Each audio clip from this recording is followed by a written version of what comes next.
I'm Steve B. I'm a 58-year-old alcoholic. I am a licensed pharmacist by training and also have a PhD in pharmacology. Have spent time as a community pharmacist, done some work in hospitals, went to grad school, got my degree, and then I was in academics for about 10 years. And about 24 years ago, left the academic setting and went into the private sector. What brings you to Seabrook House? What brought me to Seabrook House was that I started drinking in my 20s, as a lot of my friends did. Did the usual weekend during college, weekend drinking, and certainly drank more than I should have, but at the time thought that I was drinking the same that my friends were drinking as well. And certainly had my share of hangovers early on, but didn't really consider it as being problematic. Did not interfere with my going to school, didn't interfere with my work and what have you. Back in the, back about 15 years ago, I went into a depression and started self-medicating myself with alcohol, which only made the depression worse. Finally sought the aid of a psychiatrist and was put on antidepressant medication. And there for a little while actually did stop drinking, but didn't do anything over and above stopping drinking. After about 3 years I restarted and actually accelerated my drinking pattern to the extent that I started drinking primarily on weekends, but every once in a while, even during the week. And about 5 years ago, I started to accelerate even that, so that evening drinking became more and more commonplace. Not necessarily to the point of always getting drunk, but certainly to the point of more than I should have, and enough to cause me to sleep very well, better than what I probably should have. And that went on until about a year ago. And about a year ago, without my fully realizing it, my drinking really started to accelerate. So it was absolutely every evening. It was almost as though I couldn't get to sleep without drinking.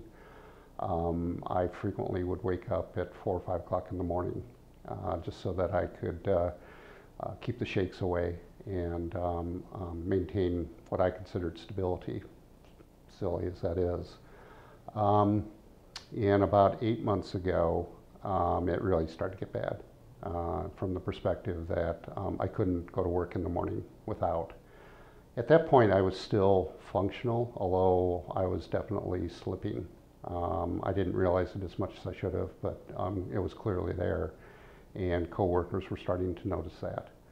I co-own the company that I'm with, and my partner was beginning to get very frustrated with me.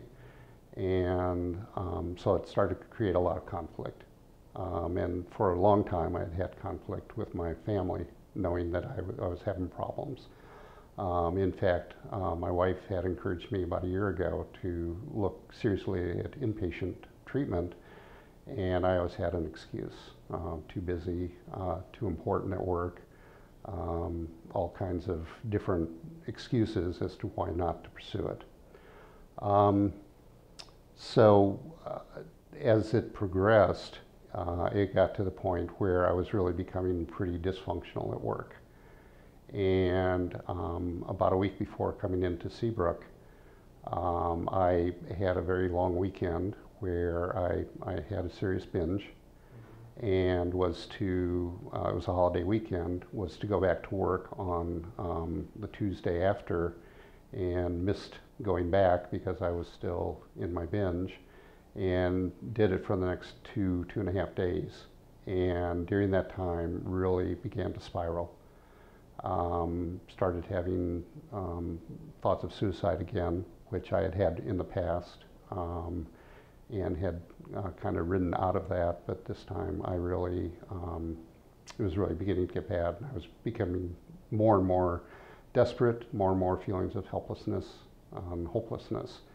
And I had been seeing a licensed counselor for a couple of years, and I called him up and said, I can't tell you why, but it's time, and I have to do something or I'm going to hurt myself. And so he was very familiar with Seabrook East in New Jersey, and recommended that to me, as well as the site down in Virginia where I live. And since the New Jersey site was closer to where I was working, I admitted myself, and after detoxing there for a couple of weeks, transferred over to Seabrook West, and have spent the rest of my time here.